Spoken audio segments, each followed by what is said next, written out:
सभी को राधे राधे, सभी को जय श्री काल भैरव, सभी को प्रणाम। आज हमारा फर्स्ट डे है भृगुनंदी नाड़ी की ज्योतिष की क्लास में। और हम इस विषय को समझेंगे, जानेंगे क्या है ये ज्योतिष विधा, किस तरीके से कार्य करती है। जो कंटेंट मैंने आपके साथ शेयर किया था, हाँ, वो सभी चीज इसमें पढ़ाई जाएंगी, समझाई जाएंगी आपको। आपके प्रश्नों के उत्तर भी लूंगा। अच्छा, ये क्लास जो है, आज की रिकॉर्डिंग जो है वो उस पे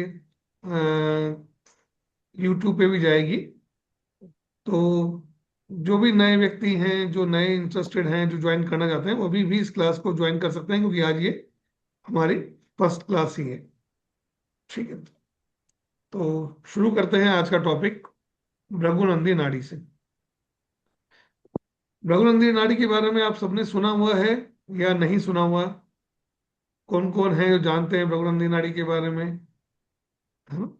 हेनरी सर के बता दीजिए खाली मुझे आप। इंदू जी 1 2 3 4 5 जी, डॉक्टर, ये अपना थोड़ा चेंज कर लीजिएगा अपना, है ना? इसमें 1 2 3 4 5 जो लिखा है आपने, इसमें अपना नाम डाल दीजिएगा, क्योंकि मैं आपको इससे प्रोनाउंस करूंगा तो मुझे बड़ा अजीब सा लगेगा इस चीज के लिए। तो इसको आप प्लीज देख लीजिएगा, चेंज कर लीजिएगा इस चीज।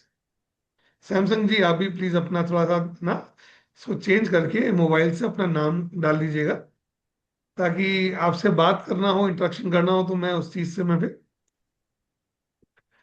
भृगुनंदी नाड़ी ये ज्योतिष की ही एक विधा है। जिस प्रकार से आपने लाल किताब का नाम सुना है, आपने पाराशरी का नाम सुना है, आपने जैमिनी ज्योतिष का नाम सुना है, आपने कृष्णमूर्ति पद्धति का नाम सुना है, वैसे ही एक ज्योतिष पद्धति है जिसे हम जानते हैं भृगुनंदी नाड़ी। भृगुनंदी नाड़ी जो है, ये दो अलग अलग विधाओं का संगम है। एक है भृगु नाड़ी और एक है नंदीश्वर नाड़ी। नाड़ी में अक्सर लोग क्या समझते हैं, नाड़ी को सिर्फ एक ही चीज समझते हैं, या तो समझते हैं वो वैद्य वाली नाड़ी जो हाथों वाली नाड़ी होती है वो, या फिर जो नाड़ी में ज्योतिष की विधा में लोग समझते हैं वो समझते हैं सिर्फ अंगूठे वाली नाड़ी। कि थंब इंप्रेशन देंगे, आपकी कुंडली बनेगी, फिर आपके बारे में भूत भविष्य वर्तमान के बारे में बताया जाएगा। लेकिन ये दोनों जो चीजें हैं, ये नाड़ी क्या है?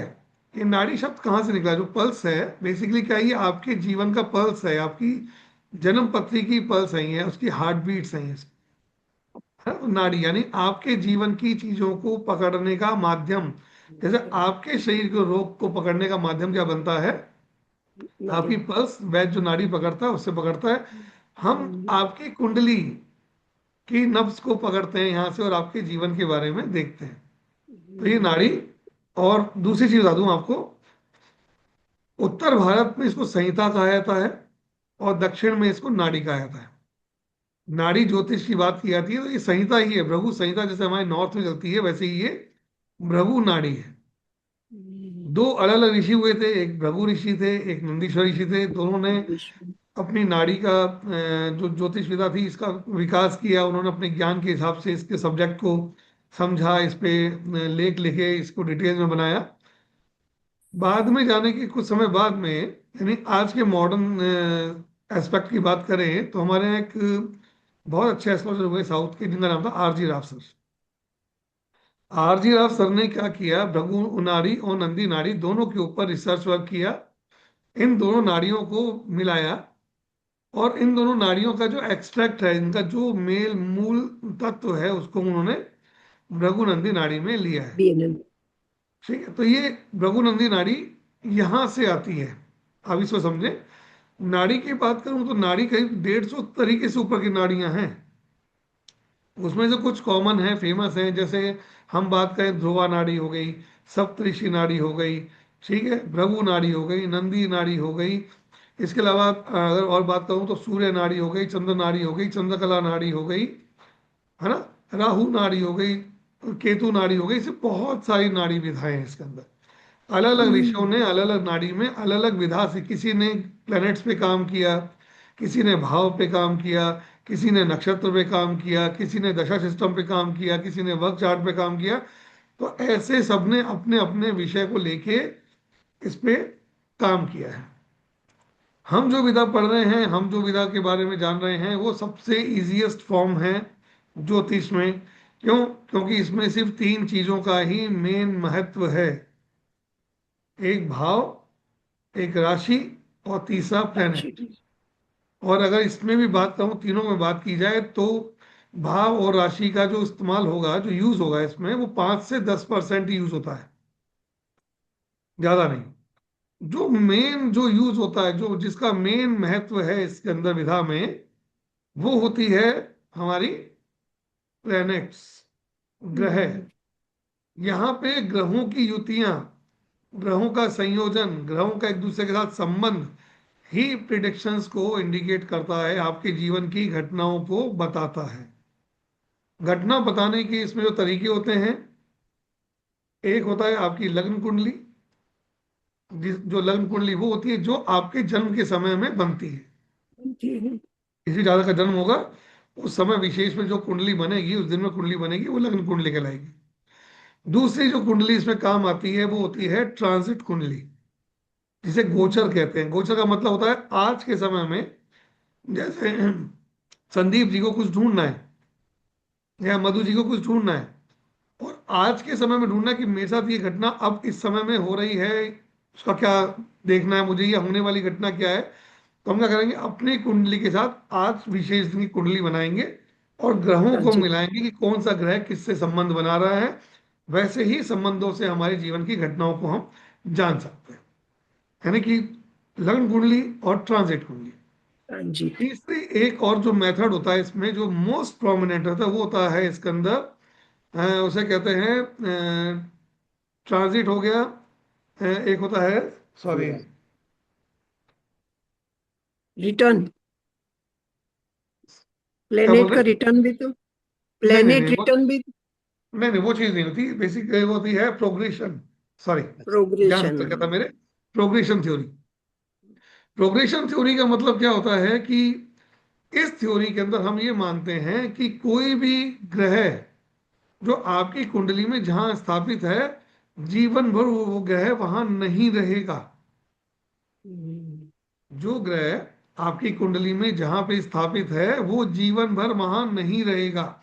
वो समय समय के साथ में लगातार मूवमेंट करता रहेगा, चलता रहेगा आपकी कुंडली में।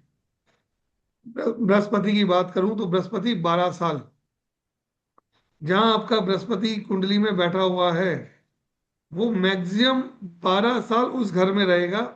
उसके बाद वो अगले घर में मूव कर जाएगा। फिर 12 साल बाद में वो फिर अगले घर में मूव कर जाएगा। फिर 12 साल बाद वो अगले घर में मूव कर जाएगा। तो ऐसे वो हर 12 साल में बदलता रहेगा। शनि जहां आपका बैठा हुआ है कुंडली में, वो मैक्सिमम 30 साल तक उस राशि में रहता है, उस घर में रहता है।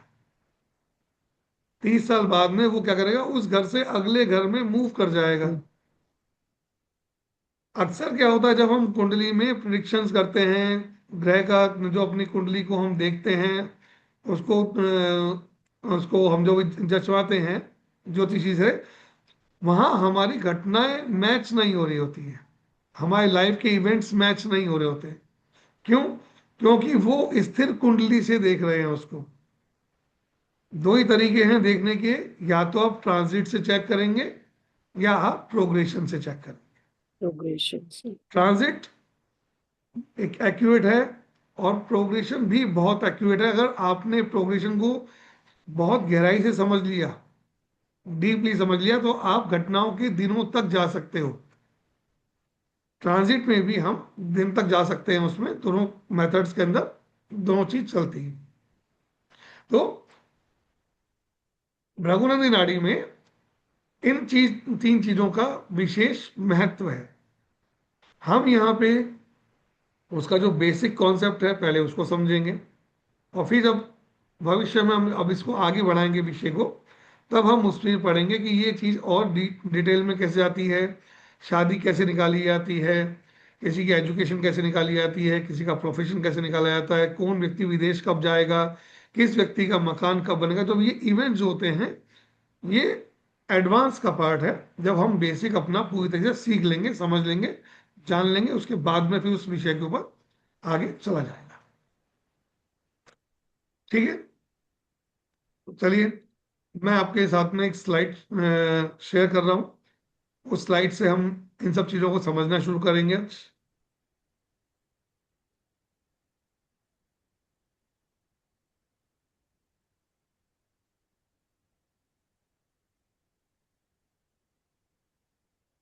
स्क्रीन आपका शो हो रही है? जी।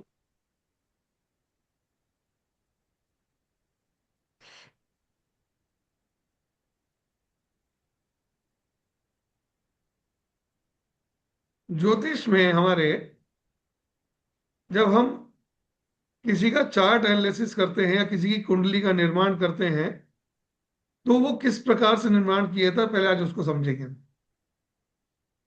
अब आप देखिए, इसके अंदर आपके सामने एक स्क्रीन शो हो रही है जिसमें लिखा हुआ है 12 जॉडिक एंड 7 प्लैनेट्स। जॉडिक का मतलब राशि, है ना? हम्म, क्योंकि जो प्लैनेट हैं वो राशियों में ही मूव करते हैं। अगर आज के समय की बात की जाए, आज का ट्रांजिट देखा जाए, तो जुपिटर जो है कर्क राशि में मूवमेंट कर रहा है, चल रहा है। सैटर्न जो है वो पाइसिस में मूव कर रहा है। राहु जो है वो एक्वेरियस में कर रहा है। केतु जो है वो लियो में कर रहा है। लियो में। तो ये जो चल रहे हैं मूवमेंट है, इस ये मूवमेंट होता है, राशियों में ही मूवमेंट होता है। अब इनको हम देखते कैसे हैं, हम इसको समझेंगे कैसे, हम इसको जानेंगे कैसे? तो इसको समझने के लिए आप देखिए, ये जो नीचे वाला दृश्य है, यहाँ पे ये पृथ्वी है। हम अक्सर 9 ग्रहों की बात करते हैं, 9 प्लैनेट की बात करते हैं। एक प्लैनेट जिसको हम भूल जाते हैं, वो सबसे मोस्ट इंपॉर्टेंट है, वो है अर्थ। जहां से हम खड़े होके, वहीं से हमारी पूरी जनपत्ति का निर्माण होता है। तो पृथ्वी 10 ग्रहों का ये पूरा खेल है। 10वां ग्रह जो हम देखते हैं ये इनविजिबल है, क्योंकि यहाँ से नेटिव जिस जगह पे खड़ा हुआ है वहां से वो चीज चलती है।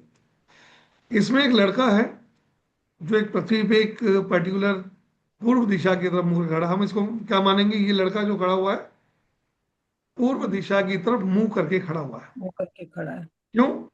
क्योंकि हमारा दिन ईस्ट डायरेक्शन से शुरू होता है, पूर्व से शुरू होता है, सूर्य उदय वहीं से हम्म, होता है। इसीलिए राशियों का क्रम भी चालू होता है जो वो पूर्व दिशा से ही शुरू होता है। हमारा, जब आपको आगे बताऊंगा मैं चार्ट, वो भी आपका पूर्व दिशा से ही शुरू होगा। चालू तो होता हम है। ये मान रहे हैं कि ये एक लड़का है जो कि ईस्ट डायरेक्शन में मुंह करके खड़ा हुआ है। और जिस समय में ये मुंह करके खड़ा हुआ है, उस समय में उसके सामने एरीज राशि उदय हो रही है। यानी कि पूर्व दिशा में एरीज राशि का उदय हो रहा है, और वहीं पे सूर्य भी बैठा हुआ है। ठीक है। ये ये- हो सकता है कि जब ये व्यक्ति ये सुबह 7 बजे का समय हो, 7 AM का समय हो, जब ये 10 AM पे देखेगा इस चीज को, तब यहां से एरीज जोडियक मूव कर जाएगा, आगे बढ़ जाएगा। चलिए। हम्म, उसकी जगह दूसरा जोडियक आ जाएगा। फिर उसके बाद जब 12 बजे के बाद देखेंगे तो यहाँ जोडियक फिर चेंज हो जाएगा। क्यों चेंज हो जाएगा? क्यों? क्योंकि हाँ। ब्रह्मांड में कुछ भी स्थिर नहीं है, लगातार मूवमेंट कर रहा है। हम्म, पृथ्वी भी लगातार अपने एक्सिस पे और लगातार इस तरीके से घूम रही है। ठीक है, ऐसे ही सारे ग्रह भी अपना अपना घूम रहे हैं। तो जब हमारा एक्सिस चेंज होता है, तो उसमें राशियां भी बदलती रहती हैं। तो ये राशियां कैसे बदलती हैं? हमारी टोटल 12 जॉडिक होते हैं, 12 राशियां होती हैं। 12 राशि, इनको घूमना होता है, एक साइकिल पूरा करना होता है 24 आवर्स के अंदर। एक दिन जो हमारा होता है वो 24 घंटे का होता है, और इस ये 24 घंटे में घंटे का। 12 राशियां अपना पूरा एक साइकिल पूरा कर लेती हैं, राउंड पूरा कर लेती हैं। तो इसके हम्म, अकॉर्डिंग देखा जाए तो हर राशि को 2 आवर्स करीब करीब मिलते हैं एक डायरेक्शन के लिए। हम्म, हमने बात की पूर्व दिशा। तो पूर्व दिशा में कोई भी एक राशि 2 आवर्स के लिए ही आएगी। 2 घंटे बाद में वो राशि आगे मूव कर जाएगी, उसकी जगह फिर एरिस की जगह टॉरस आ जाएगा। टॉरस के बाद जेमिनाई आ जाएगा। जेमिनाई के बाद में कैंसर आ जाएगा। कैंसर के बाद लियो आ जाएगा। लियो के बाद में वर्गो आ जाएगा। फिर लिब्रा आ जाएगा। ऐसे कंटिन्यू जो राशियां हैं वो लगातार एक के बाद एक मूव करती रहेंगी। ये है राशियों का जो हर 2 घंटे में बदलती हैं। लेकिन प्लेनेट इतनी तेज जल्दी मूवमेंट नहीं करते हैं। प्लेनेट इतनी जल्दी अपना प्लेसमेंट चांदी। चेंज नहीं करते हैं। प्लेनेट प्लेसमेंट चेंज करने में समय लेते हैं, और इसीलिए पूरा दिन एक राउंड होने के बाद में भी आप देखेंगे तो प्लेनेट एक ही जॉडियक, एक ही राशि में आपको दिखाई देंगे। सिर्फ बदलेगा लग्न, जिसे हम कहते हैं असेंडेंट, क्योंकि हर 2 आवर्स का एक असेंडेंट है। तो वहां ये दो चीज बदलती रहेंगी, बाकी सब चीजें हमारी स्थिर रहती हैं। अच्छा, ये कुंडली बनती कैसे है? मैंने कहा कि ये लड़का, आपको एक न्यूज आई कि 1:30 पे दोपहर के जयपुर में, आज तारीख हो गई है हमारी 16 जुलाई 2026 को, एक बॉय ने जन्म लिया, या उसका बर्थ हुआ। तो जब हम इन तीन चीजों यस। को बहराम। इन तीन चीजों को हम जब सॉफ्टवेयर में फिल करेंगे तो हमारे सामने एक, उस व्यक्ति के पूरे आने वाले पूरे जीवन का एक फॉर्मेट बन के आ जाएगा। और जो फॉर्मेट बन के आएगा वही जन्म पत्री है। तो जो ये आपको एक लड़का दिख रहा है, वो यही चीज देख रहा है कि इस समय पे कौन सा प्लेनेट किस राशि में मूव कर रहा है, कहाँ उसकी पोजीशन है, कितनी डिग्री का है। वो इंफॉर्मेशन आपको मिलेगी इस चीज से।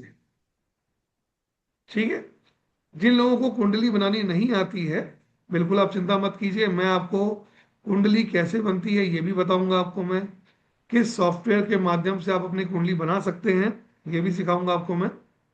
तो प्लीज, है ना, तो कोई भी पैनिक मत होइएगा इस चीज को लेके कि सर ये कैसे बनता है, हम कैसे देखें, कैसे जानें। अब ये, वैसे तो हमारे इस विषय का ये हिस्सा नहीं है, लेकिन फिर भी मैं एक चीज समझाना चाहता हूँ। ये आप चाहे इसको अध्यात्म के रूप में लीजिए, चाहे ये हमारे ब्रह्मांड में होने वाली घटनाओं के रूप में लीजिए, क्योंकि अक्सर एक बात निकल के आती है कि हम इस संसार में अकेले नहीं हैं। बहुत सारे और भी ऐसे हम जैसे प्लैनेट्स हैं, पृथ्वी ऐसे प्लैनेट है, वहां पे और जगह भी जीवन चल रहा है। तो ये हमारा मिल्की वे है ये। ऐसे बहुत सारे अनंत मिल्की वे हैं ब्रह्मांड में। और हर मिल्की वे के अंदर कई कई सूर्य हैं, कई कई चंद्रमा हैं, कई कई बृहस्पति हैं। सबका अपना अपना एक अस्तित्व है, अलग अलग है। तो हम अकेले नहीं हैं, हम जैसे कई सौ और होंगे। तो कैसा दिखता है, सिर्फ उसको दिखाने के लिए मैंने आपको इस स्लाइड को लगाया था मैंने, ताकि आप समझ सकें कि हम इस ब्रह्मांड में कैसे दिखते हैं।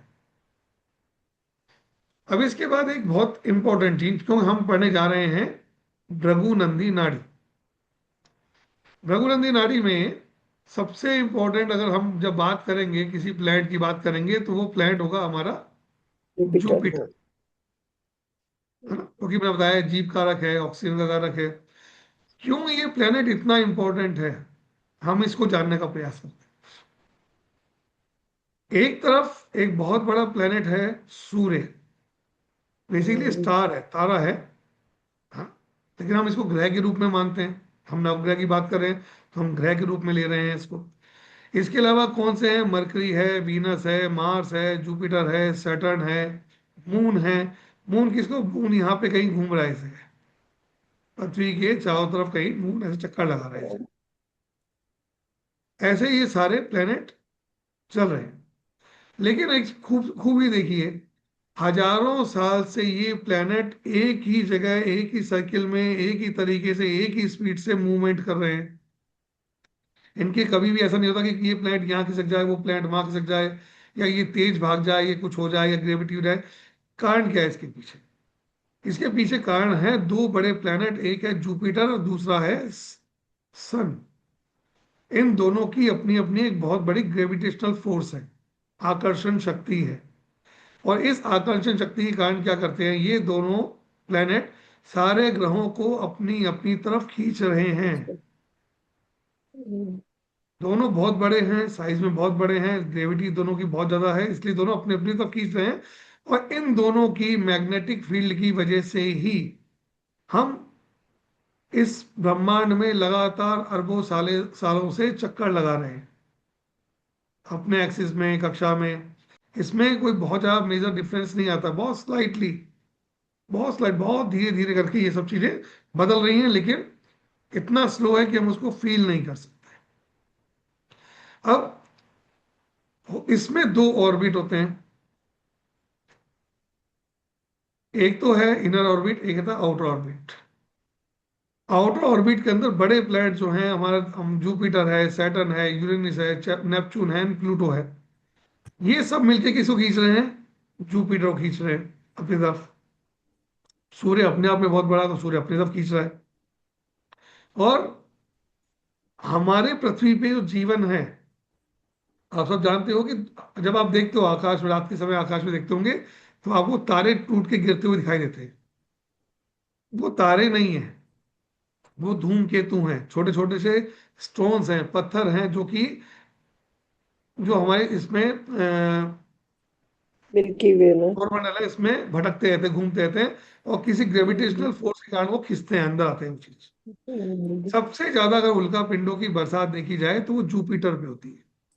इसका ग्रेविटेशनल फोर्स इतना है कि सारे सारे स्टोन्स की जो बरसात है, ये अपनी तरफ सब खींच लेता है अपनी।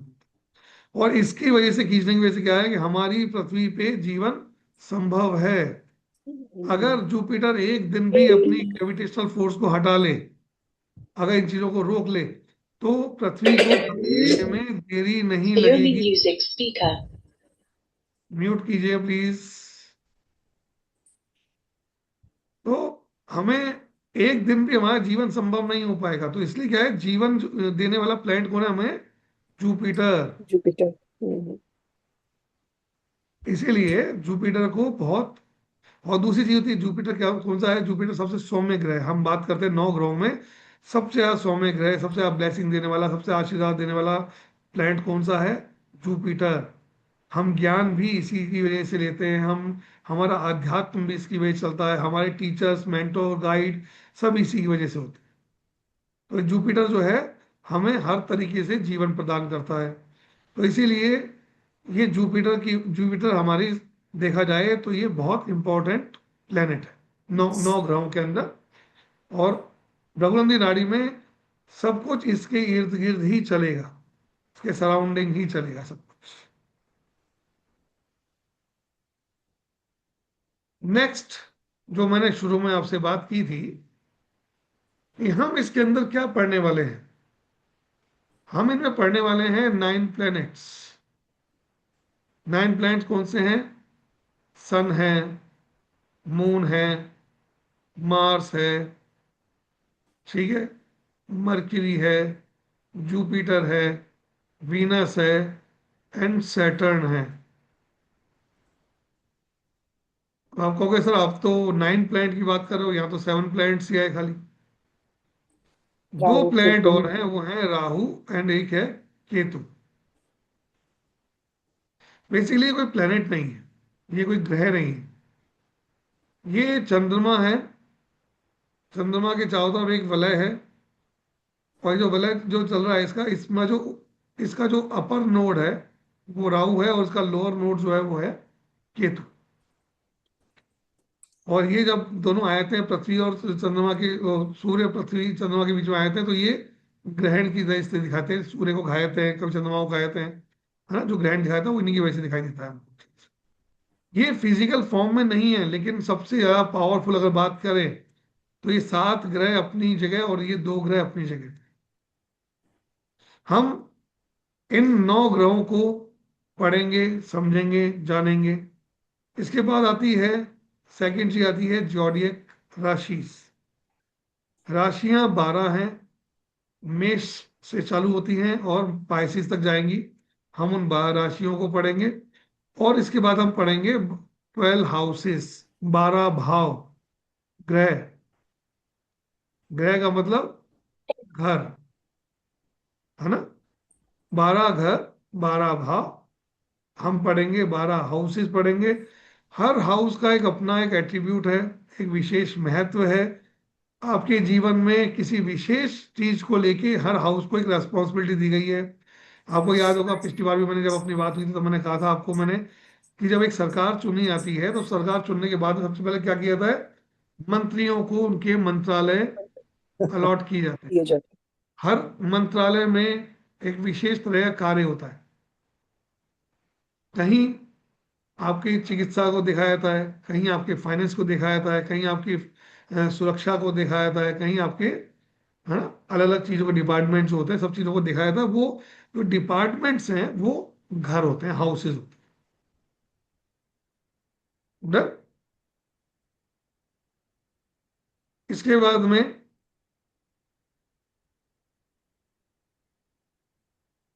ये एक आपको दिखाने के लिए खाली मैंने चीज बनाई है।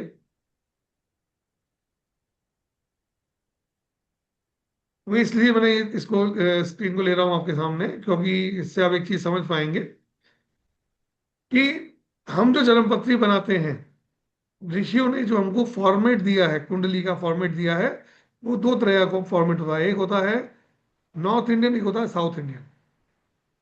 ठीक है।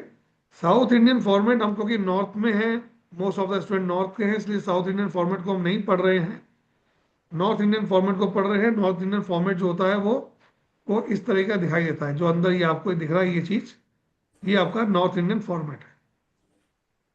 इसमें ये जो बनाया गया है वो क्या बनाया गया है? क्योंकि हमारा यूनिवर्स, हमारा ब्रह्मांड जो है वो तो गोल है। ठीक है। और उसमें राशियां भी गोल गोल घूम रही हैं, उनका मूवमेंट भी इस तरीके से है। लेकिन इसमें सबसे बड़ी दिक्कत क्या होती है? दिक्कत ये आती है इसके अंदर कि आप इसका जीरो पॉइंट नहीं पकड़ सकते। अर्थात ये जो जीरो पॉइंट जो यहाँ दिख रहा है आपको, इसको पकड़ना संभव नहीं है आपके लिए। क्योंकि किसी भी कोई भी गोल चीज होगी, उस गोल चीज का आप स्टार्टिंग और एंड पॉइंट नहीं पकड़ सकते आप उसका। तो इसलिए ऋषियों ने क्या किया, उसको डिवाइड किया एक चौकोर कुंडली के रूप में। 12 राशियों के हिसाब से उन्होंने 12 अलग अलग डिवाइडेशन किए। एक सर्किल जो बनता है वो बनता है पूरा 360 डिग्री का।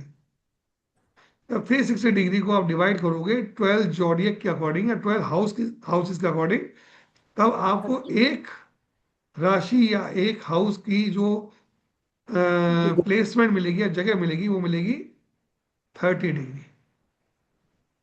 तो अब यहाँ देखें, आपको दिखाई देगा कि जेमिनाई है। जेमिनाई को देखो, बॉर्डर बना हुआ है, यहाँ से लेके यहाँ तक बॉर्डर बना हुआ है, और यहाँ लिखा हुआ है 30। यानी कि जेमिनाई के पास में 30 डिग्री का एक हाउस है। ये बिल्कुल उसी तरीके से है कि आपने एक कॉलोनी काटी और उस कॉलोनी को आपने इक्वली डिवाइड करके 12 हाउसेज या 12 उसमें प्लॉट्स में डिवाइड कर दिया। तो ये जो 12 हाउसेज या 12 राशिज में डिवाइड किया, वो ये प्लॉट है उस चीज का। सबको इक्वल इक्वल है। और इसी इसी क्या है, यहां से देखना आसान है, क्योंकि यहां से हमेशा कुंडली आपकी शुरू होगी फर्स्ट हाउस, इस जगह से, असेंडेंट से। बट यहां असेंडेंट ढूंढना बहुत मुश्किल है। असेंडेंट पकड़ना मुश्किल है कि कहाँ से शुरू किया जाएगा। इसीलिए ऋषियों ने हमको ये तरह का फॉर्मेट दिया है, जिसको हम आगे पूरी तरीके से फॉलो करेंगे। ठीक है।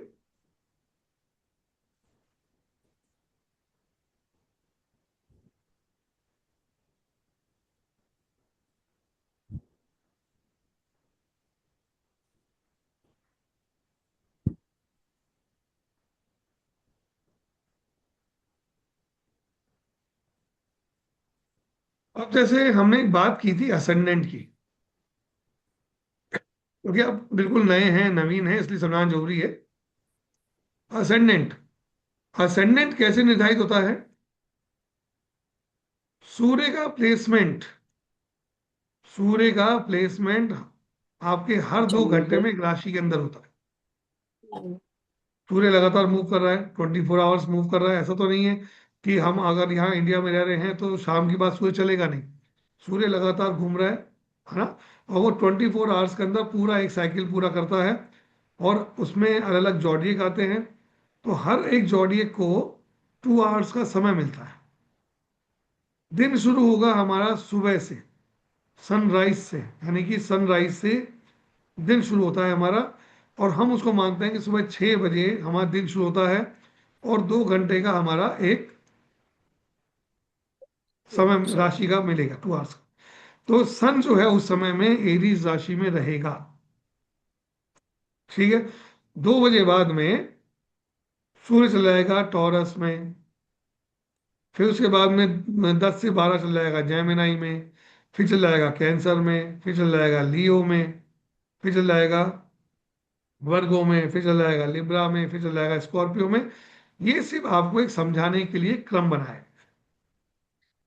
आप देख भी सकते हो आपका जन्म का समय, आपका सूर्य कुंडली में सूर्य जिस राशि में बैठा हुआ है, आपको आपका समय उस समय दोपहरी का, शाम का, रात का आप समय निकाल सकते हो देख के कि आपका जन्म कितने समय पे हुआ होगा।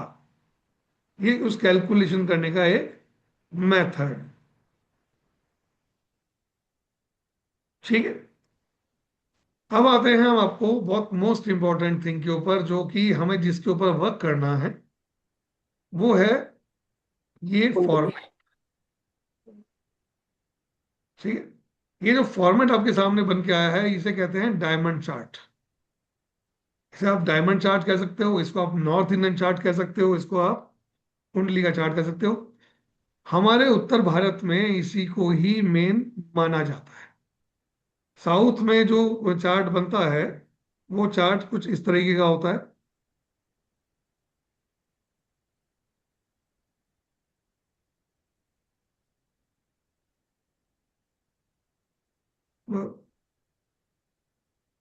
साउथ में जो चार्ट बनता है वो थोड़ा इस प्रकार से बना होता है।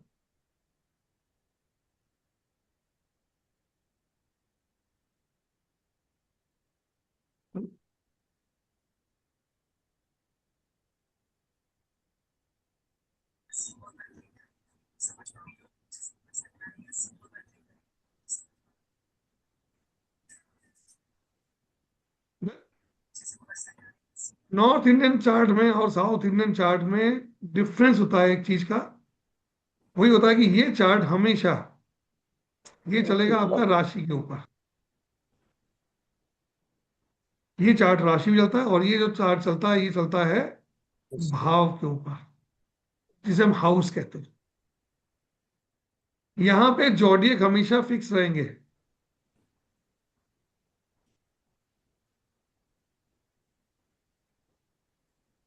यहाँ पे जॉडियक हमेशा ये फिक्स रहता है इस पैटर्न के अंदर। 1 नंबर, 2 नंबर, 3 नंबर राशि ऐसी ही रहेंगी। ये मीन राशि का स्थान है। मीन राशि यहाँ से कहीं मूव नहीं करेगी। लेकिन भाव बदल रहे हैं। यहाँ पे राशियां क्या है, फिक्स पैटर्न पे हैं। भाव मूवमेंट कर रहे हैं, चेंज हो रहे हैं। लेकिन जब हम नॉर्थ इंडियन में आते हैं तो यहाँ पे भाव फिक्स होते हैं। ये जो क्रम है, ये हाउसेस है जो मैं लिख रहा हूँ, ये राशि नहीं है। ये भाव है। भाव हमेशा फर्स्ट हाउस आपका यही रहेगा। 7th हाउस की बात करूंगा तो 7th हाउस हमेशा आपका यही रहेगा। 11th हाउस की बात करूंगा तो 11th हाउस हमेशा यही रहेगा। लेकिन यहाँ पे उठा हाउसेस दे। चेंज हो सकते हैं। यहाँ हाउसेस चेंज हो सकते हैं, लेकिन यहाँ पे हाउसेस चेंज नहीं होंगे। यहाँ क्या चेंज होगा, यहाँ पे राशि चेंज होती है। मैंने आपको क्या कहा था कि हम सूर्य से देखते हैं, है ना। सूर्य आपकी कुंडली में लगातार मूवमेंट कर रहा है। आपका सुबह 6 से 8 हो सकता है यहाँ पे एरीज राशि हो। लेकिन उसके बाद में 8 से 10 के बीच में यहाँ पे टॉरस राशि आ जाएगी अपने आप। कम चल रहा है तो बदल रहा है वो चीज। तो राशियां बदलती रहेंगी, लेकिन इसमें राशि कभी नहीं बदलती। तो नॉर्थ इंडियन चार्ट और साउथ इंडियन चार्ट में बस यही डिफरेंस होता है। प्रैक्टिस किसी में भी कीजिए, कोई फर्क नहीं पड़ता। आपको दोनों चीजें वहां से क्लियर कट दिखाई देंगी। जिस भी आप चार्ट पे प्रैक्टिस करेंगे, आपको दोनों चीजें वहां से क्लियर क्लियर आपको दिखाई देती हैं। हम नॉर्थ इंडियन को ही क्यों ज्यादा प्रेफर करते हैं, क्योंकि हम सूर्य को लेके चल रहे हैं। यहाँ मूवमेंट कंटिन्यू चल रहा है, चेंज हो रहा है। भाव हम फिक्स रखते हैं, क्यों? क्योंकि यहाँ भावों का बहुत महत्व है। First house, I me myself. Second house, my family. Third house, my sibling, courage. और ये क्यों है? ये मैं ही क्यों हूं?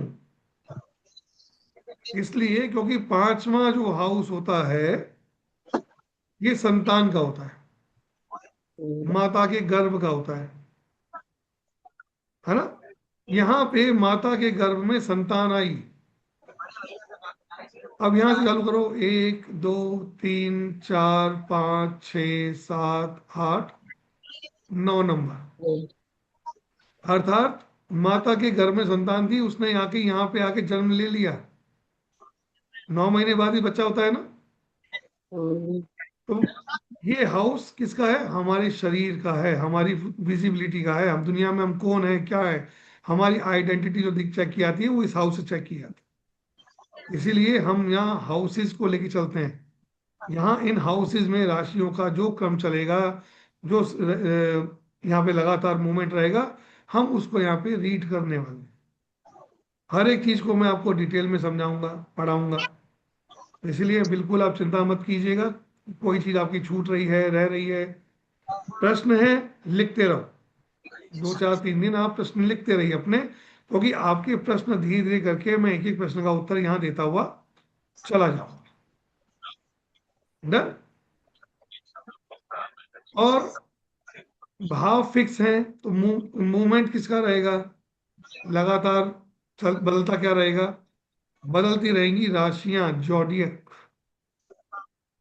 क्योंकि पूर्व दिशा है, हमने बात करें कि जब भी हम कुंडली बनाएंगे ये पूर्व दिशा से चलेगी। पूर्व दिशा में जिस समय पे जो राशि उदित हो रही होगी, उदित का मतलब जो उदय हो रही है, सामने आ रही है, वो राशि हो सकती है आपकी किसी की यहाँ 5 नंबर लिखा हो। 5 नंबर यहाँ लिखा होगा तो आप बाई डिफॉल्ट 6 नंबर यहाँ लिख जाएगा, 7 नंबर यहाँ आ जाएगा, 8 नंबर यहाँ आ जाएगा, 9 नंबर यहाँ आ जाएगा, 10 11 12 1 2 3 4।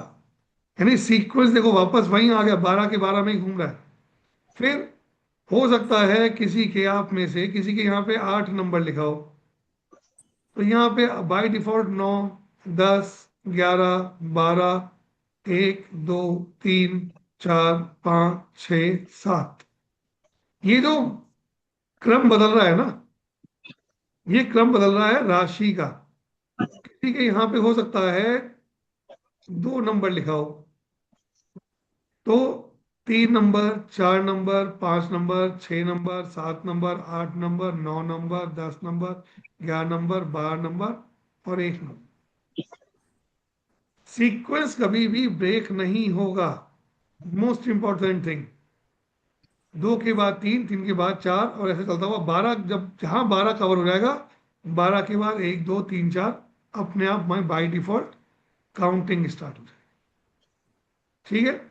और जो ये आपके नंबर लिखे होते हैं ये आपके बर्थ टाइम के अकॉर्डिंग डिसाइड होते हैं, इसलिए इसमें आप कंफ्यूज मत होइएगा कि सर आपने यहाँ ये लिखवाया था, मेरे तो यहाँ ये लिखा हुआ है। कोई ना कोई नंबर आपका कहीं ना कहीं लिखा हुआ आपको इस तरीके से मिलेगा ही मिलेगा। क्लियर? यहां तक अगर आप में से किसी को कोई डाउट है, प्लीज आप मेरे से पूछ सकते हैं, सवाल कर सकते हैं।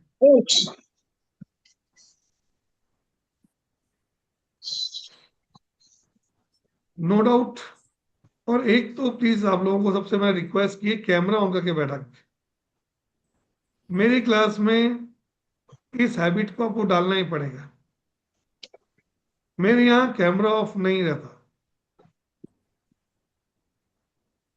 कैमरा ऑफ करके बैठोगे तो नुकसान आपका है, क्योंकि वीनस आपका खराब हो रहा है। वीनस खराब करोगे आपको ज्ञान नहीं आएगा। और एक चीज बताऊं आपको मैं, हमारे यहाँ भारत में विशेष रूप से पूरी दुनिया में एक विशेष व्यवस्था रही है कि हमेशा स्टूडेंट अपने टीचर के सामने बैठ के पढ़ता है। लेकिन आज ऑनलाइन के अंदर आपको ये सुविधा मिली हुई है कि आप कहीं भी हैं,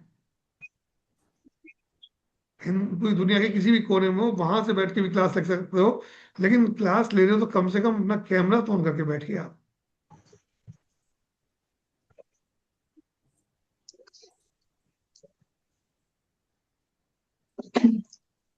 सर मुझे क्वेश्चन पूछना है। पूछिए। सर मुझे ये पूछना है, ये राशि जो लग्न में राशि आती है वो किस बेस पर आती है? इसका बेस कुछ नहीं है। इसका बेस कुछ नहीं है, जिस समय में आपका जन्म हुआ है उस समय विशेष में कौन सी राशि पूर्व दिशा में आई हुई थी वो निर्धारित करता है। पूर्व दिशा की। पूर्व दिशा से क्यों? क्योंकि हमारी कुंडली का पहला घर जो होता है वो ईस्ट डायरेक्शन को इंडिकेट करता है, पूर्व दिशा को इंडिकेट करता है। तो 24 घंटे में लगातार मूवमेंट चल रहा है, हर 2 घंटे में समय बदल रहा है। जिस समय में आपका जन्म हुआ, जैसे आपका जन्म हुआ सुबह शाम के 4 से 6 के बीच में, अब 4 से 6 बजे के बीच में जो राशि पूर्व दिशा में आ रही थी वह आपकी असेंडेंट बन जाएगी, आपकी लग्न के अंदर वो राशि अपने आप बाय डिफॉल्ट फिट हो जाएगी। सर ये 4 से 6 के बीच में एक जैसी रहेगी? जो भी 4 से 6 के बीच में बच्चे पैदा हुए हैं सबकी सेम सबके रहेगी? सबके ओके। सेम रहेगी। Okay sir. सबके सेम रहेंगी, लेकिन थोड़ा थोड़ा सा क्या होता है, क्योंकि पृथ्वी लगातार मूवमेंट में बदल रही है ना। तो क्या होता है कि ऐसे करते करते डिग्री वाइज फर्क आ जाता है। Degree wise. कभी है ना, कभी कभी डिग्री, और जब आप एक देश से दूसरे देश में रह रहे हैं तो वहाँ डेफिनेटली आपका असेंडेंट चेंज हो सकता है। जी। क्योंकि जैसे भारत से अगर चाइना की बात की जाए तो वहाँ शायद 1 या 1.5 घंटे का डिफरेंस है ना। तो हर उसमें कंट्री में वहाँ का टाइमर के हिसाब से होता है, तो वहाँ जब आप, और ये सब बाय डिफॉल्ट सॉफ्टवेयर से तैयार होती है सब चीज़ें। जी।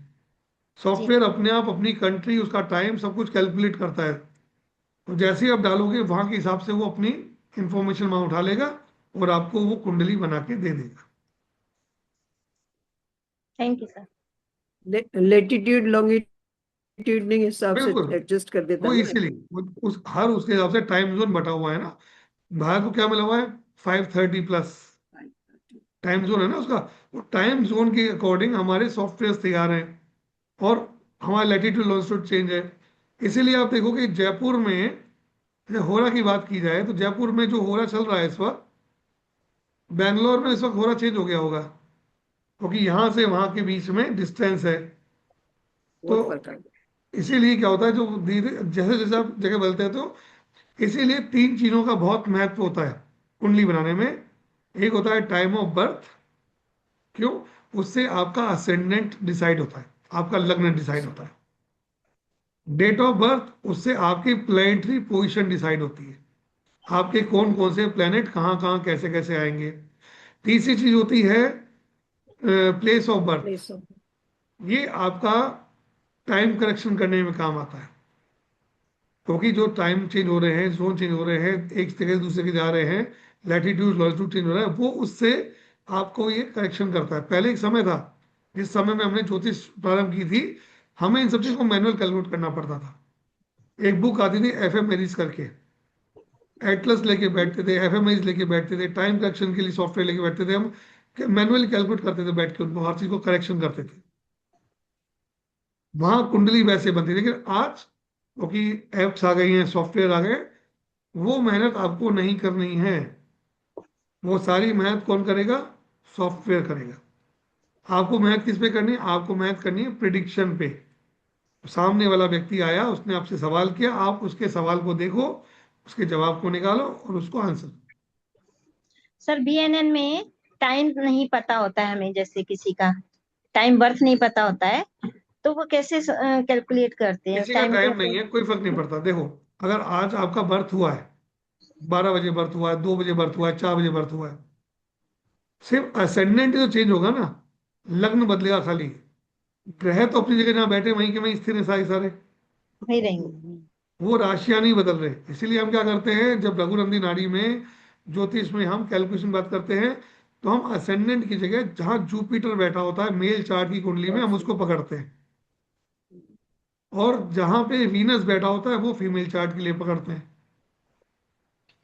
अगर अरुणा जी की बात करूंगा तो अरुणा जी की कुंडली चालू होगी वीनस से, 9 हाउस से। और जब संदीप जी की बात करूंगा, दिनेश जी की बात करूंगा, तो इनकी कुंडली शुरू होगी जुपिटर से। ओके। जुपिटर जी सा, इसीलिए हमें यहाँ पे समय की आवश्यकता नहीं पड़ती है, हम बिना समय के भी कुंडली का निर्माण कर सकते हैं और एक्यूरेट प्रिडिक्शन कर सकते ओके सर। जी समझिए। सर नमस्ते सर। नमस्ते जी। सर यदि कुंडली में अपने सूर्य मान लो 0 डिग्री में है, तो क्या उससे ये निकलता है कि सूर्य कमजोर है, ऐसा कुछ रहता है क्या? नहीं, ये देखो, ये कॉन्सेप्ट उसका है, वैदिक का है।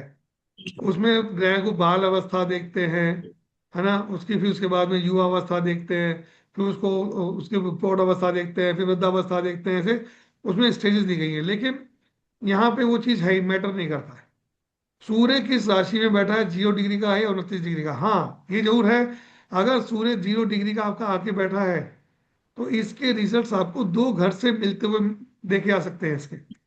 जहां सूर्य बैठा हुआ है वहां से भी आप देखोगे तो रिजल्ट्स मिलेंगे, और जहां से सूर्य आया है जस्ट अभी, वहां के भी आपको रिजल्ट्स देखने को मिलेंगे। अच्छा। दो हाउस से वो कनेक्ट हो जाता है। तो सर जैसे मतलब 0 डिग्री का है तो पिछले हाउस में ऑब्वियसली उसका इफेक्ट ज्यादा रहेगा। Definitely, previous. क्योंकि वो वहां से पूरी 30 डिग्री यात्रा करके आया है, उस घर में हम्म। उसने बहुत समय बिताया है, वहां की बहुत एनर्जी से, वहां के ऑरा से, वहां के एटमॉस्फेयर से बहुत कनेक्टेड रहा है वो। अब वो वहां से जस्ट निकल के आपके घर में एंटर किया है उसने, है ना, तो उसका मतलब पिछले घर का उसका प्रभाव है, काफी सारा प्रभाव उसके ऊपर है। हम्म। तो आपको कई बार आपको देखने को मिलेगा कि सूर्य आपका दूसरे घर में बैठा हुआ है, लेकिन उसमें जो रिजल्ट्स मैच करोगे तो आपको फर्स्ट हाउस से रिजल्ट्स मैच होंगे उसके। हम्म। तो ये जो, जी। जब भी कोई प्लेनेट 0 से 3 डिग्री के बीच में होता है या 27 से 30 डिग्री के बीच में होता है, वो अपने हम्म। अगले घर या पिछले घर से कनेक्ट हो जाता है। अगर 27 से 30 डिग्री का है तो वो नेक्स्ट हाउस से कनेक्ट हो जाएगा अपने आप। अच्छा। क्योंकि एक प्लेनेट, आप समझिएगा, एक हम्म। प्लेनेट को 30 डिग्री चलने की परमिशन है।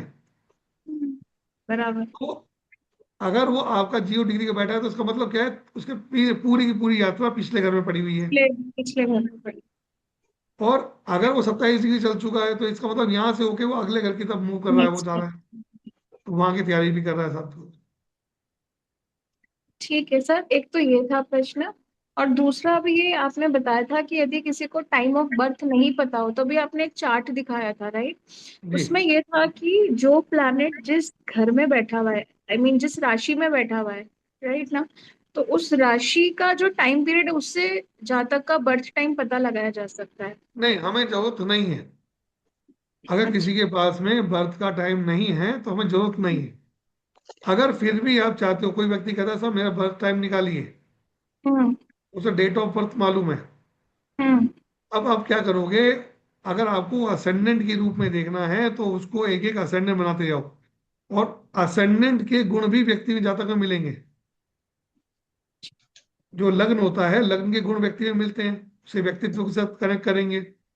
आप उस व्यक्ति के गुणों को कनेक्ट करना शुरू करो राशि वाइज, आपको समझ आएगा धीरे करते हुए कि ये व्यक्ति के अंदर किस तरह के गुण है। या उस व्यक्ति को देखो आप, क्या वो एनर्जेटिक है, क्या वो रनिंग करने वाला है, क्या स्पोर्ट्स पर्सन है, क्या दौड़ने भागने वाला है, क्या पतला दुबला है, मतलब उसके अंदर मेष राशि के मंगल के गुण ज्यादा आ रहे हैं।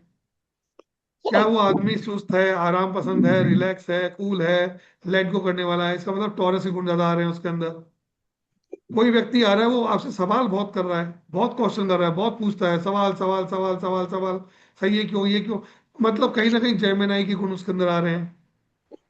कोई व्यक्ति आ रहा है जो बहुत इमोशनल है, बहुत नर्चरिंग है, उसकी एक्टिविटी से दिख रही है कि बहुत काइंड है, थोड़ी थोड़ी देर बाद में इमोशंस आ रहे हैं, रो रहा है, मतलब कहीं ना कहीं वो कर्क राशि से जुड़ा हुआ है। कोई व्यक्ति कोई आगे आपके सामने जो कि बहुत ज्यादा अथॉरिटेटिव है, ऑर्डर दे रहा है, डांट रहा है, चिल्ला रहा है, अपनी ओवर पावर कर रहा है, दूसरों के ऊपर अपना प्रभाव मतलब लियो वाला गुण लेके बैठा हुआ है। लियो। कोई व्यक्ति आ गया जो कि बहुत कमियां निकाल रहा है किसी चीज में, हर चीज में कमी निकाल रहा है, सर ये ऐसा कैसे है, सही अच्छी नहीं है, इसमें ये सही करा लो, ये आदमी ऐसा होना चाहिए, ये कपड़े ऐसे होने चाहिए, ना कि उसके अंदर वर्गों के गुण उसके अंदर आए हैं उसके अंदर। तो आप इस तरीके से व्यक्ति की व्यक्तित्व के हिसाब से भी उसके, आप एक टाइम जोन तक पहुंच सकते हो। उस व्यक्ति को देखना है, समझना है। वैसे तो जहां जुपिटर कनेक्ट है वो गुण उसमें मिलेंगे, या वीनस जहां कनेक्ट है वहां गुण मिलेंगे। फिर भी अगर आप चाहें तो असेंडेंट के माध्यम से इन सब चीजों को भी आप मैच कर सकते हैं।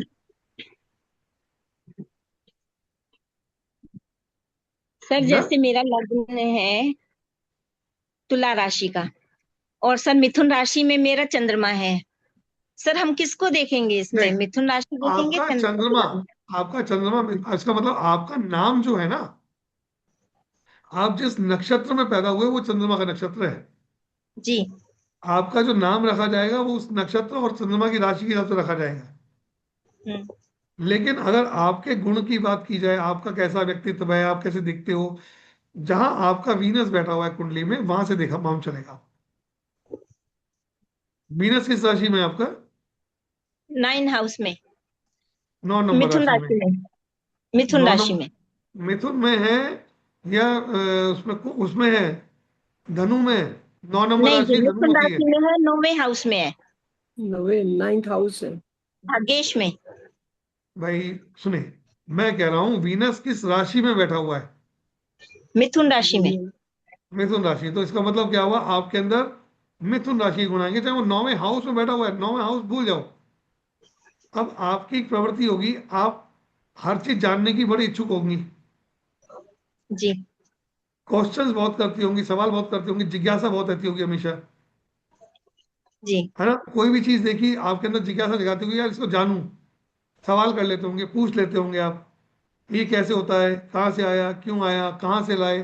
कोई कोई नहीं, कोई साड़ी भी लेके आएगा ना तो उससे पूछेंगे कहाँ से लाए, कितने की लाए, कब लेके आए थे। यानी एक दो तो आदमी देख लिया, हाँ अच्छी है, डन। लेकिन मिथुन राशि का होगा तो वो उससे भी जुड़े हुए चार सवाल करने। कनेक्ट कर लेते हैं एकदम। शरबत लाया कोई, आपने शरबत पिया रहे, शरबत तो बहुत अच्छा है, कौन सा वाला है, कौन सी कंपनी का है, कितने का मिल जाता है। यानी कि आपके अंदर क्यूरियोसिटी है, प्रश्न करने की आपकी प्रवृत्ति जी। है। इसका मतलब मिथुन राशि से आप कनेक्ट हो रहे हो, क्योंकि जी। वीनस आपका वहां बैठा हुआ है। ऐसे अगर जब आप जोड़ोगे अपना मेल अपना जुपिटर से और फीमेल अपना वीनस से, तो आपको अपना कैरेक्टर, आपके गुण आपको दिखाई देने लग जाएंगे। हम्म। तो ज्योतिष क्या है? ज्योतिष यही तो सिखाते हैं आपको कि सामने वाले को देखते ही समझ जाओ आप कि ये किस व्यक्तित्व का आदमी है, कैसा आदमी है, हमें सर ये इससे आप कैसा व्यवहार लिखवाएंगे करना हमको, चाहिए। सर ये लिखवाएंगे इनके ट्रेड्स जो हैं, राशि के हाँ हाँ, ट्रेड्स अरे आप बिल्कुल लिखवाएंगे? बिल्कुल बताऊंगा। राशियों के, भावों के, सब चीज आपको पढ़ाऊंगा, चिंता मत कीजिए, हर एक चीज आएगी, जी। सब बताऊंगा आपको। तो यही तो मैंने कहा था आपको मैं, कि इस कोर्स को करने के बाद में भी आप लोगों के बारे में बता सकेंगे, प्रिडिक्शन कर पाएंगे। यहाँ से भी आपको, यहाँ से भी आप करेक्ट कर पाओगे चीजों को, कि कैसे जोड़ते हैं, कैसे देखते हैं, कैसे हम मालूम करेंगे इस चीज के बारे में। आप कर पाएंगे, बिल्कुल कर पाएंगे। जी। सर एक क्वेश्चन मैं जी पूछूं? बताइए। जी। एक क्लास में, मुझे याद नहीं है क्योंकि बहुत वेराइड क्लासेस करिए, तो मेंटोर ने ये कहा था कि चेहरा देख के हम उनकी राशि बता सकते हैं। Is it possible? बहुत तरीके, बहुत तरीके। चेहरा देख के भी आप देख बता सकते हो। क्यों? भुवें आपकी मंगल है, ओके। भुवें आपकी मंगल है, ठीक है, नाक आपकी हम्म। बृहस्पति है, आपकी जो ये अच्छा। गाल है ये आपकी वीनस है। ओके। हर एक प्लेनेट आपका जो है ना वो आपके चेहरे पे होता है। आपकी हाँ बनावट हाँ। देख के आपको मालूम चलता है कि किस प्लेनेट से आप रूल कर रहे हो।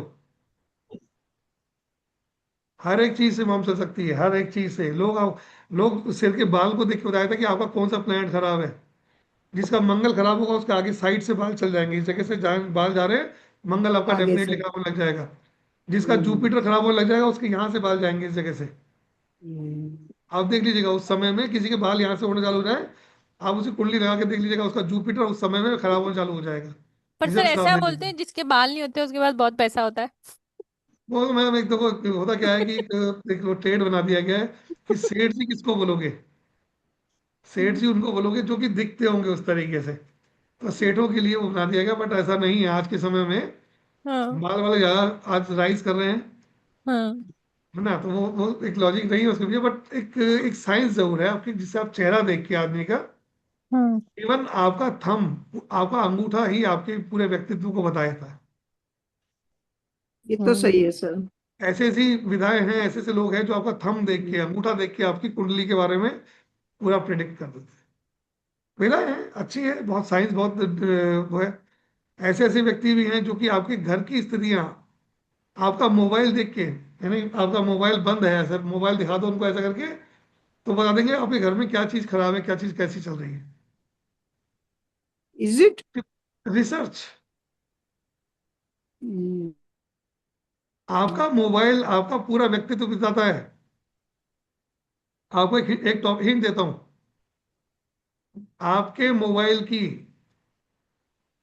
आपकी जो बैंकिंग है, बैंकिंग ऐप, अगर नीचे नीचे लेफ्ट, आपकी राइट साइड में, लेफ्ट साइड के अंदर लगी हुई है, बैंकिंग की ऐप लगी हुई है, या फिर आपने ओला उबर रखी हुई है, आपकी राइट्स बढ़ गई होंगी, आपके खर्चे बढ़ गए होंगे आपके, देखिएगा।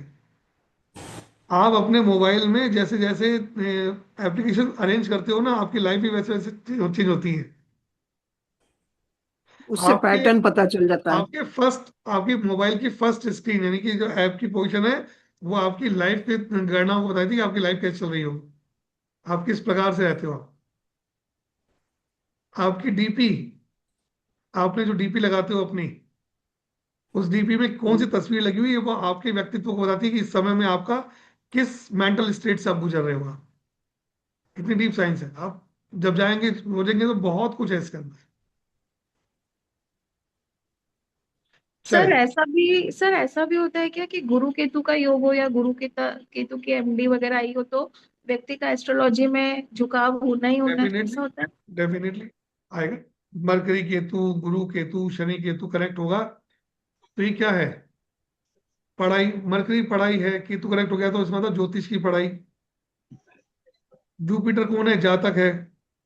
केतु क्या है? ऑकल्ट है, तो जातक ऑकल्ट की तरफ जाएगा। शनि के साथ केतु कनेक्ट हो गया मतलब कर्म जुड़ गए ऑकल्ट के साथ में, तो आदमी आएगा। तो ये प्लैनेटरी कॉम्बिनेशन भी होते हैं, बिल्कुल आपको ज्योतिषी की तरफ ले आने वाले कॉम्बिनेशन होते हैं। आप कर्म से जुड़ रहे हो, आप पढ़ाई से जुड़ रहे हो, या अपने नेचर से जुड़ रहे हो, सब चीजों से मालूम चलता है। सर आपने कल बताया था गुरु केतु है जैसे मेरा 7th हाउस में। सर 7th हाउस में तो मैं मुझे डिटैचमेंट रखनी चाहिए या है नहीं है मेरी, अपने हस्बैंड से डिटैचमेंट है नहीं है, तो आपने कहा था रखनी चाहिए हमें। देखो, बहुत ज्यादा उम्मीदें मत रखो। बहुत ज्यादा उम्मीदें रखोगे, बहुत ज्यादा कनेक्टेड रहोगे, बहुत ज्यादा उनसे, उनकी तरफ झुकाव रखोगे अंदर से, तो क्या होगा? वहां पे तकलीफें शुरू हो जाती हैं। सेवेंथ हाउस में केतु आके बैठ गया, वो क्या कर रहा है कि भैया आपकी मैरिटल लाइफ, आप दोनों के हस्बैंड बीच के बीच थोड़ा गैप रहना चाहिए, डिस्टेंस रहना चाहिए, है ना? अगर आप, केतु कह रहा है अलग हो जाओ, दूर हो, थोड़ा सेपरेशन बनाओ, थोड़ा सा दूरी बनाओ, आप उससे बहुत अट्रैक्ट हो रहे हो, अफेक्शन बढ़ रहा है उनकी तरफ, आपका झुकाव बढ़ रहा है, तो केतु क्या करेगा? केतु ब्रूटली आपके साथ में बिहेव करेगा। तो क्या करना है आपको? इसका तरीका क्या है? चलो, ऑकल्ट में आ गए हो आप, ऑकल्ट सीखोगे, ध्यान, मेडिटेशन, साधना, पूजा, ऑकल्ट सीखोगे, केतु अपना यूटिलाइज रहेगा, आपको सेवेंथ हाउस के बैड रिजल्ट्स नहीं मिलेंगे। ये सर रेमेडी, कहते आपको हैं पता रेमेडी जुपिटर क्या होने होती के है? बाद, रेमेडी ये होती है। सर जुपिटर अगर केंद्र में होता है तो वैसे ही दोष खत्म हो जाते हैं, ऐसा ये नहीं है? तो ये वैदिक वाली कॉन्सेप्ट है। हम वैदिक वाले कॉन्सेप्ट इतना लेते नहीं, क्योंकि यहाँ पे अगर वैदिक के कॉन्सेप्ट पकड़ लेंगे तो केंद्र का दोष, केंद्राधिपति का दोष, मित्रकोण का दोष, और यहाँ केंद्र का स्वामी यहाँ आ गया तो उसका दोष, वहां का दोष, उलझ के रह जाओगे आप। मैं आपको चाहता हूँ बिल्कुल सिंपल तरीके से, आराम से, हंसते हंसते, खेलते खेलते आपको ज्योतिष सिखा दो। आपको मालूम ही चलेगा कि ज्योतिष में आपको कब कब कहाँ कहाँ पहुंच गए आप। ज्योतिष इतनी इजी है, इतनी आराम से सीखी जा सकती है, लेकिन इसके लिए बहुत ज्यादा मेंटल स्ट्रेस मत रखो। सिर्फ जो मैं पढ़ा रहा हूँ शब्दों का ध्यान रखो, उतने टाइम सीरियस होकर बैठे रहो। आपको 50, 60, 70% तक ज्योतिष वही समझ आ जाएगी आप। और जब वीडियो रिपीट करोगे तो और बढ़ती चली जाएगी, 2 बार 3 बार कर लोगे आप, कॉन्सेप्ट क्लियर, दिक्कत ही नहीं आएगा आपको। ये, धन्यवाद। चलिए, आज हम डे 1 यहीं अपना विराम देते हैं। सर 2 मिनट लूंगी मैं, है ना? जी मैम। यहाँ पे कितने लोग हैं जिन्होंने अनुराग सर से पहली बार क्लास करी है? वो सिर्फ हैंड रेस करें, वर्चुअल वाला, कंप्यूटर वाला, जिन्होंने अनुराग सर से पहली बार क्लास करी है। आई थिंक यहाँ पे अगर क्लास की बात की जाए तो सब एक को छोड़ के बाकी सब नए हैं। एक सेकंड सर, मैं रिकॉर्डिंग बंद कर देती हूँ, रुको एक सेकंड।